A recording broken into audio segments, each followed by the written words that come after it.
Allow me to reintroduce myself. My name is Ho. Turned back and forth. Oh! He broke his ankles. 1-1 for Tyson. Batista with a drive. Deep left field. No doubt about it. What's going on, Miami, South Beach, Dolphin City? We're about to get after it, about to do a complete preview of this team and see what they really got to make for this upcoming 2021-2022 season. I'm your boy, Brandon. What's going on, man? We're here in South Beach. It's Rob. What's up, everybody? It's Mike. Let's get to it. Man, what an unfortunate way for the season to end for the Miami Dolphins last year. They went 10-6, had a really good year. The defense was electric, but they still did not make the playoffs, even with the 7-team expanded the 7-team expanded playoff roster. And mainly that's because of the Pittsburgh Steelers letting the Cleveland Browns beat them in the last week of last season. Really came down to that. So I'm sorry. I wish we beat the Browns so we didn't have to play them anyways. But let's get right into the additions and subtractions.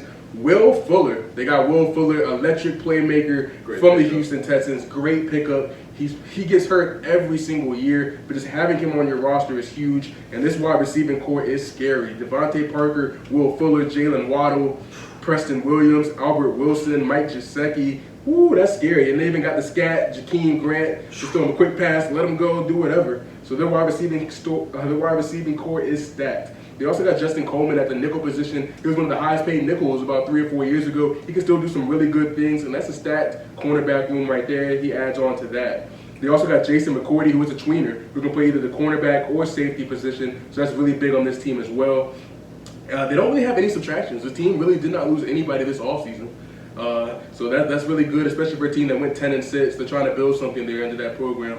And they also got Duke Riley at the linebacker position. He played pretty well for the Eagles last year. We'll see if he can step in and be a contributor this year. Special teamer right there. Yeah, exactly. Big for special teams.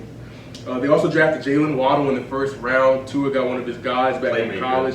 Playmaker, adds onto that stacked wide receiving core I just talked about. They also got Jalen Phillips in the first round. He's a very athletic edge rusher out of Miami. He's going to be able to do a lot of nice things. Maybe not in year one, but it's going to come. It's definitely going to come. They got Javon Holland at safety out of Oregon, I believe it was. He can make a lot of plays, has really good ball skills in the back end. And they've been adding on to this offensive line every year. And they went ahead and got Liam Eichenberg to play what could be guard or tackle. So we'll see what he can put on this year as well.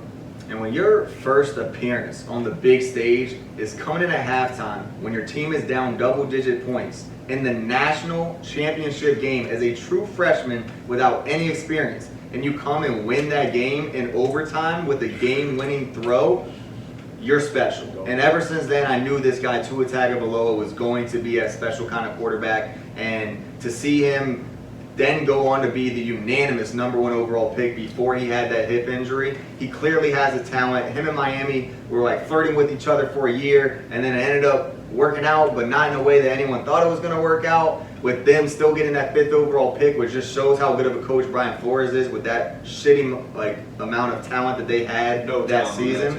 And I think this is a huge season for Tua. Obviously, some people are saying like they're just a quarterback away and all these things. But the biggest thing for him coming off that hip injury is you got to have a good O-line in front of him. And I'm really surprised that they didn't fortify that offensive front a little more, giving him more confidence in being healthy and making those plays and making those decisions and showing off that mobility. So it'll be interesting to see how he's able to still be dynamic, even knowing like he's going to be getting rushed a little more often than other quarterbacks in this league. But when you have Tua, you added those guys like you were talking about with Waddle and Will Fuller, and still got Devontae Parker and Mike Gesicki. So he has weapons galore to work with. They could obviously make noise in the passing department. And then on the defensive side of the ball, they really don't have any holes at all. And they have that guy that we all know, Xavier Howard, who's a phenomenal playmaker at the cornerback position. I think he had like the most interceptions since like 2007 with 10 last year. So I mean, that's insane.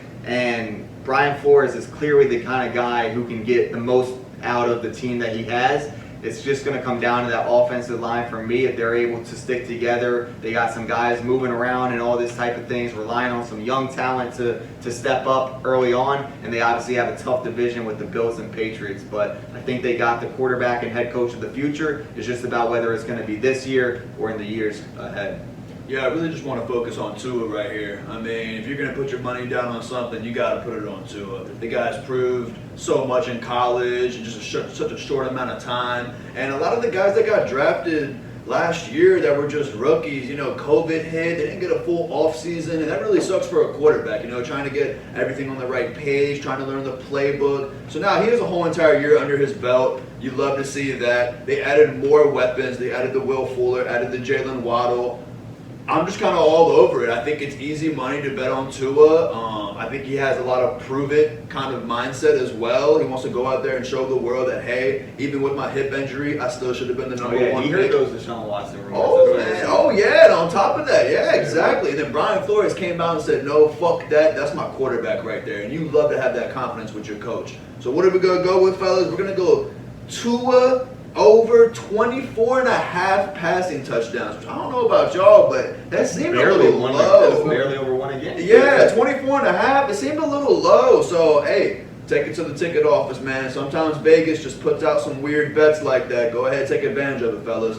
Tua over 24 and a half passing touchdowns. 24 and a half is not a lot, especially with that wide receiver core and Gesicki at the tight end. He could definitely get over that total. And like Greek said, it's big when you have a head coach that's really good and also has faith in you. And this franchise just hasn't had it. They haven't had any success really in the last 20 years. Since like Dan Marino. Yeah, they haven't won a playoff game since 2000. This is one of the most vital franchises in the game. Was that Dan Marino's last year or the year after he left? Did he play in 2000? It might have been the year after he left. Might have been the year after he left? Okay. Still, that's crazy. Yeah, I mean, and their head coaches have been terrible. They had Tony Sparano, they had fucking Adam Gase as a head coach, and now they got Brian Flores. It's a complete different ballgame in Miami now.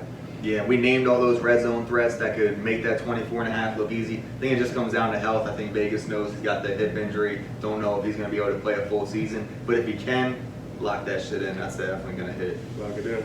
On to the next one. We're going to Minnesota, Minneapolis. It's about to get cold.